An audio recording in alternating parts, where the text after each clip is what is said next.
Before we begin this trial, I want to make one thing very clear.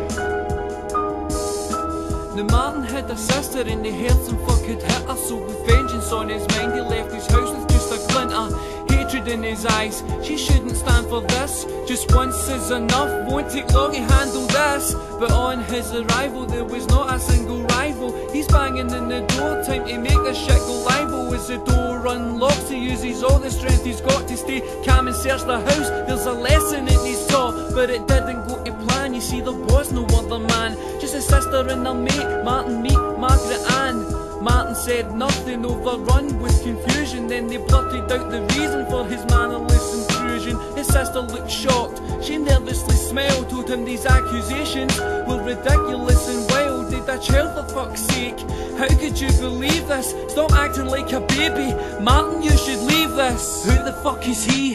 Thinks he'll get away with this? Just you wait and see. Thinks that we're okay with this? I'm gonna make it right and teach this fuck a lesson. My client's name is Martin, and this is his confession. As time went on, Martin met his sister's man. Tam, this is Martin.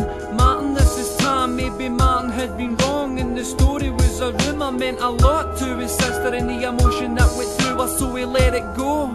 He allowed it to slide. He was happy, she was happy, loving partner by her side. But he always kept a lookout in the shadows like a ghost.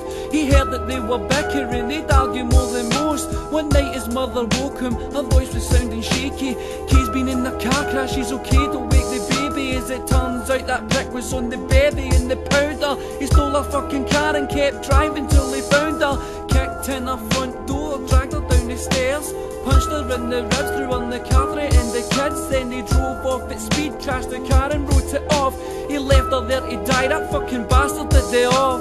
Who the fuck is he? Thinks he'll get away with this? Just you wait and see. Thinks that we're okay with this? I'm gonna make it right and teach this fuck a lesson. My client's name is Martin, and this is his confession. The Tam's in the jail, but that's not enough for Martin. After the trial, street justice is starting. If he goes down, it's been organised and settled. Boiling water, sugar cocktail on his face straight from the kettle. If he gets released, there's another plan, okay? Tam's getting done, that piece of shit won't last a day. Martin won't leave it, no never, never ever. Dreams are gutting that wee prick up and ripping out his liver. That's right, Tam, shiver. Your trial date's nothing, just you wait and see. If you think that Martin's bluffing, oh that's right, you've not heard from Martin, have you? See, he's keeping quiet, knowing that he likes smarter. You can call me the narrator, about to make life safer. Tam's name, page 1 in the fucking morning paper. Why am I saying this? Why bother fanning flames? Tam's real name is John and Martin's real name is James. Find you guilty on all charges, charges, charges, charges.